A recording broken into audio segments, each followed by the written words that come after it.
friends, welcome to Madras Samayal. இன்னைக்கு நம்ம மெட்ராஸ் சமையல்ல சுவையான பன்னீர் புலாவ் எப்படி பண்றதுன்னு பார்க்கலாம். இது பண்றதுக்கு நான் இன்னைக்கு வந்து 250 கிராம் பன்னீர் எடுத்துர்க்கேன். இதை வந்து ஒரு பவுல்ல மாத்திரலாம். மாத்திட்டு 1/2 டீஸ்பூன் போல மிளகாய் தூள் கூடவே கொஞ்சமா உப்பு சேர்த்துட்டு இதை வந்து நல்லா கலந்து வெச்சுக்கோங்க. இப்போ கொஞ்சம் நெய் இல்லனா எண்ணெயில இதை வந்து நம்ம லைட்டா வறுத்து எடுத்துறலாம். அப்பதான் நல்ல டேஸ்டா இருக்கும். ஒரு panல 2 டேபிள்ஸ்பூன் போல நெய் சேர்த்துக்கோங்க. இல்லனா எண்ணெய்.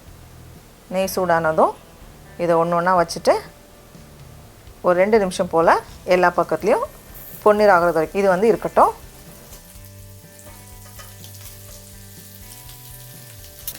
இப்போ இந்த மாதிரி பொன்னிறானதும் நம்ம எடுத்து வெளிய வச்சிரலாம். இப்போ மீதி இருக்கிற நெய்ல கொஞ்சம் முந்திரி பருப்பையும் நம்ம வறுத்து வச்சிரலாம். இப்போ நம்ம புலாவ் பண்ண ஆரம்பிச்சிடலாம். அதுக்கு ஒரு panல 2 டேபிள்ஸ்பூன் நெய் சேர்த்துக்கோங்க. நெய் உருகுனதும் 2 பிரியாணி இலை, ஒரு பட்டை, 2 நட்சத்திர சோம்பு, 3 ஏலக்காய், 4 கிராம்பு, 1/2 டீஸ்பூன் மிளகு, கூடவே 1 டீஸ்பூன் சீரகம் எல்லாத்தையும் சேர்த்துட்டு இது ஒரு வாட்டி நல்லா கலந்துக்கோங்க. கலந்ததுக்கு அப்புறமா இதில் ஒரு வெங்காயத்தை நீளமாக வெட்டி வச்சிருக்கேன், அதையும் சேர்த்துடலாம். வெங்காயம் லைட்டாக வதங்கினதும் இதில் 3 பச்சை மிளகாய் கூடவே 1 டீஸ்பூன் இஞ்சி பூண்டு விழுது சேர்த்துக்கோங்க.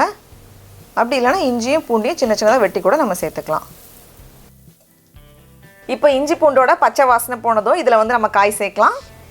5லேருந்து 6 போல் பீன்ஸை இந்த மாதிரி வெட்டி வச்சுருக்கேன். கூடவே ஒரு கேரட், அதையும் இந்த மாதிரி சின்ன சின்னதாக வெட்டி வச்சுருக்கேன்.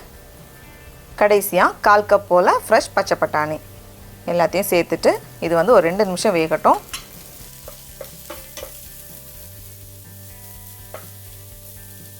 இப்போ இதில் வந்து ஒரு சின்ன காரத்துக்காக கொஞ்சம் மிளகாய் தூளும் கரம் மசாலாவும் சேர்க்கலாம். உங்களுக்கு காரம் வேண்டாம்னா தேவையில்லை. 1 டீஸ்பூன் மிளகாய் தூள் கூடவே 1 டீஸ்பூன் கரம் மசாலா சேர்த்துட்டு இதை வந்து லைட்டாக கலந்துக்கோங்க. அடுத்தது இதில் வந்து நம்ம அரிசி சேர்க்கலாம். நான் இன்றைக்கி வந்து 2 கப் பாஸ்மதி அரிசி, அதாவது 400 கிராம் பாஸ்மதி அரிசியை 20 நிமிஷத்துக்கு முன்னாடி தண்ணியில் ஊற வச்சுருக்கேன். இப்போ இதை வந்து நம்ம உள்ளே சேர்த்துடலாம். இது வந்து 4 பேருக்கு போதுமான அளவு இருக்கும். அடுத்தது வந்து தண்ணி. 1 கப் அரிசிக்கு 1.5 கப் தண்ணி. நம்ம 2 கப் அரிசி எடுத்ததுனால 3 கப் தண்ணி. கடைசியாக தேவையான அளவு உப்பு எல்லாத்தையும் சேர்த்துட்டு உப்பு சரியாக இருக்கான்னு டேஸ்ட் பண்ணி பார்த்துக்கோங்க. கொஞ்சம் உப்பு அதிகமாக தெரியணும், அப்போ தான் எல்லாம் வெந்து வரும்போது சரியாக இருக்கும். இப்போ இதை மூடி வச்சிடலாம். மூடி வச்சுட்டு தண்ணியெல்லாம் போய் சாதம் நல்லா வேகிறது வரைக்கும் இதை வேக வச்சுருங்க.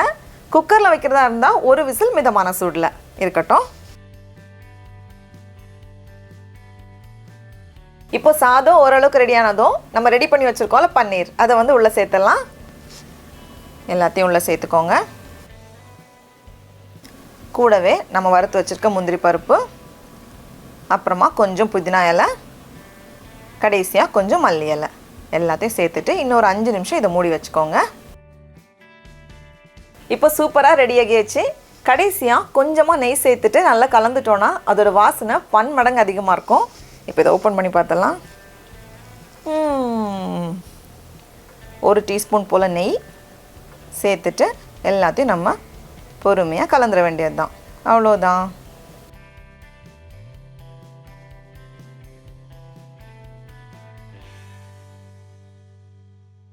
டடா, நம்மளோட சுவையான பன்னீர் புலாவ் ரொம்ப சுலபமாக தயாராகிடுச்சு. பாருங்கள் எவ்வளோ அழகாக இருக்குன்னு. நீங்களும் கண்டிப்பாக இந்த ரெசிபியை வீட்டில் செஞ்சு பாருங்கள். உங்களுக்கு இந்த வீடியோ பிடிச்சிருந்துச்சுன்னா மெட்ராஸ் சமையலுக்கு சப்ஸ்கிரைப் பண்ணுங்கள். நாவின் சுவை எறும்புகள் மலரட்டும்.